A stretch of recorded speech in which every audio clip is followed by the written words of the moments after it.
qui va être le 7e congrès international de phytopharmacie. Il faut savoir que c'est très important dans cette histoire, les vendeurs de pesticides, les défenseurs des pesticides détestent qu'on parle de pesticides. Pesticides, c'est un mot qu'ils rejettent avec horreur, ça leur fait peur, ça fait peur à tout le monde, à juste titre. Le mot vient de l'anglais peste, évidemment, qui résonne affreusement en français, et le suffixe cide vient du latin caedere, qui veut dire explicitement tuer. Donc il y a vraiment l'idée très claire qu'il s'agit de tuer des êtres vivants. Et ça, c'est un mot qui fait horreur au lobby des pesticides, et ils préfèrent toujours parler de produits de protection des plantes, de phytopharmacie. Idéalement, ils voudraient qu'on les appelle des phytopharmaciens, c'est-à-dire des gens qui, évidemment, soignent délicatement, doucettement les plantes. Leur rêve, qui n'est nullement secret, c'est qu'on les appelle des phytopharmaciens. Évidemment, on en est loin. Bref, j'en étais à 1969. L'industrie des pesticides demande à Marcel Valta de l'aider à organiser à Paris ce congrès, le 7e du nom, depuis la fin de la Seconde Guerre mondiale. Paris va accueillir ce congrès de phytopharmacie, autrement dit un congrès consacré aux pesticides, et Valta va être le grand Manitou, le grand désinformateur de ce congrès qui est organisé à 100% par l'industrie, avec l'argent de l'industrie. Mais c'est un congrès, c'est une sorte de sommet qui ne sera jamais dépassé. C'est un congrès qui se déroule en partie à la salle Pleyel à Paris. La garde républicaine l'orchestre de la garde républicaine va jouer pour l'ouverture de ce congrès de Paris en 1970. Le ministre de l'Agriculture de Georges Pompidou, Jacques Duhamel, va donner une allocution d'accueil pour ce congrès sur les pesticides. Et au total, ce congrès sera décrit dans certains documents que nous avons récupérés par le lobby, c'est-à-dire par les industriels, comme un sommet de son histoire, puisque ce congrès va leur permettre de répondre aux premières attaques que les pesticides ont subies, notamment sur le front du DDT.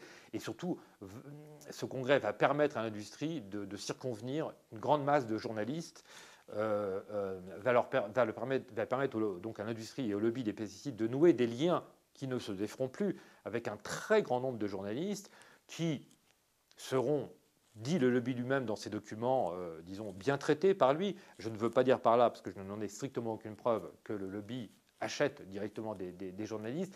Mais ce qui est sûr, c'est que ce congrès qui a été organisé par l'industrie, en sous-main, c'est-à-dire qu'officiellement, c'est un congrès, si tu veux, de scientifiques, c'est un congrès de philanthropes, de bienfaiteurs de l'humanité, qui se penchent une fois de plus sur le drame des cultures, sur le drame des ravageurs des récoltes.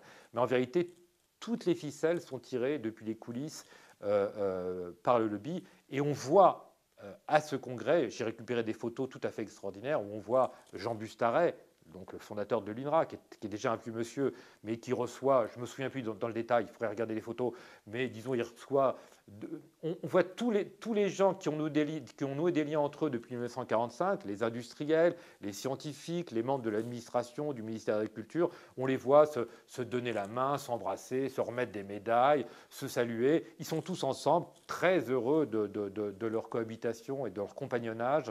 Ils se félicitent, ils se congratulent, ils s'embrassent tellement ils sont heureux de ce qu'ils ont réalisé. Et qu'est-ce qu'ils ont réalisé au bout du compte en 25 ans? Ils ont réalisé ce miracle d'avoir répandu des pesticides absolument partout en France, dans pratiquement chaque exploitation agricole. On utilise massivement des pesticides dont on ne sait à peu près rien. Et ils sont arrivés à ce résultat en seulement 25 ans d'efforts. On peut dire véritablement que ce sommet de 1970 est un sommet. Ensuite, pendant les 30 années qui suivent, les 35 années qui nous séparent de cette date-là, disons que le lobby des pesticides a continué son chemin, avec davantage de mal, il est vrai, avec beaucoup plus de critiques publiques, avec tout de même l'apparition des écologistes sur le terrain politique, mais pas seulement sur le terrain politique, sur le terrain, disons, de l'action, avec beaucoup de mobilisation.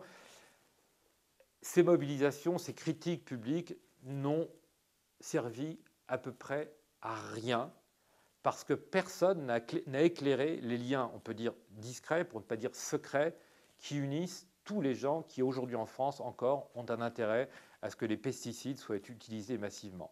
Ce qui est absolument certain, c'est que les liens que nous avons réussi à montrer dans notre livre, les liens qui se sont noués après la guerre entre administration, scientifique et industrielle, ces liens ne se sont absolument pas dénoués depuis cette date. Et tu connais la situation comme moi, on est en 2007.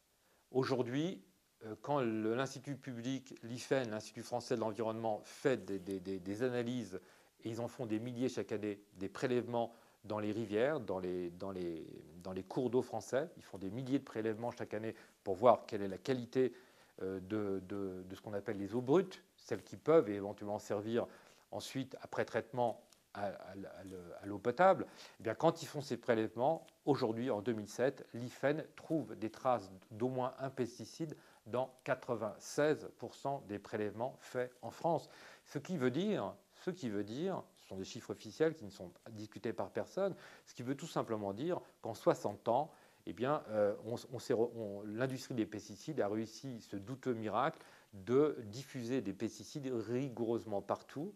J'ai parlé des rivières, il y en a dans à peu près les deux tiers, il y a aussi des pesticides dans à peu près les deux tiers des nappes phréatiques, c'est-à-dire aussi incroyable que ça puisse paraître, quand on fait des prélèvements dans des nappes souterraines, dans des nappes qui pourraient paraître à l'abri des pollutions du sol, eh bien, on retrouve tout de même des pesticides dans à peu près les deux tiers des prélèvements, ce qui est catastrophique, ce qui est, je pèse mes mots, absolument monstrueux, parce que c'est l'avenir à long terme qui est engagé. Personne n'est en mesure de nous dire par quels moyens techniques et matériels on pourrait venir à bout de ces pollutions, qui sont des pollutions qui vont suivre pendant des décennies, peut-être même davantage. Donc on est en face d'une véritable, à mon avis, d'une véritable catastrophe écologique de très longue durée, parce que des pesticides, il y en a donc dans les eaux, évidemment, il y en a dans les sols, ce n'est pas la peine de faire de dessin, il y en a dans à peu près la totalité des sols agricoles, il y en a bien entendu dans l'eau de pluie, parce que ce que les fabricants de pesticides ont oublié de nous dire, c'est que les pesticides voyagent. Quand on épand des pesticides, évidemment, avec un appareillage technique sur un champ, il y a une grande partie qui se dépose sur le sol, certes, mais il y a une grande partie qui est reprise sous forme de petits nuages d'aérosols, qui est repris par le vent, repris par les nuages. Ça circule dans les brouillards, dans l'eau de pluie. On le sait si bien que l'INRA a fait des études sur l'eau de pluie dans des villes comme Rennes, comme Lille, comme Paris, et qu'on retrouve des pesticides dans cette eau de pluie qui tombent sur la tête des urbains qui sont très loin de s'en douter. On en trouve évidemment dans les brouillards, on en trouve dans la rosée, on en trouve rigoureusement partout, dans les aliments, par la force des choses, bien entendu. S'il y en a dans les sols, il y en a nécessairement dans les aliments, dans les céréales, dans les fruits, dans les légumes. Tout ça est archi connu ou devrait l'être.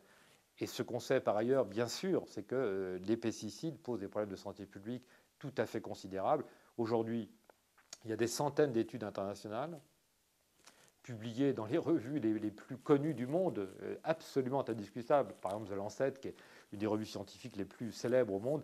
Des centaines d'études internationales ont été publiées qui démontrent de façon certaine que même à des doses infinitésimales, les pesticides posent des problèmes de santé publique à tous les organismes vivants, à tous les êtres vivants, aux mammifères, dont nous sommes jusqu'à plus ample informés.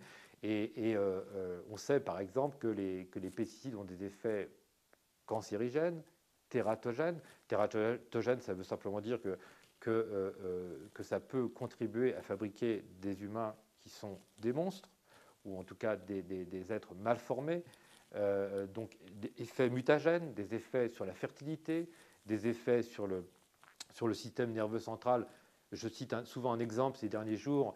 On a appris qu'un tribunal des affaires sociales à Bourges, en septembre 2006, c'est tout à fait récent, c'était il y a 6 mois environ, pour la première fois en France, un tribunal des affaires sociales a reconnu un lien de causalité entre exposition aux pesticides et une maladie professionnelle qui n'est pas n'importe quelle maladie professionnelle, puisqu'il s'agit d'une maladie de Parkinson.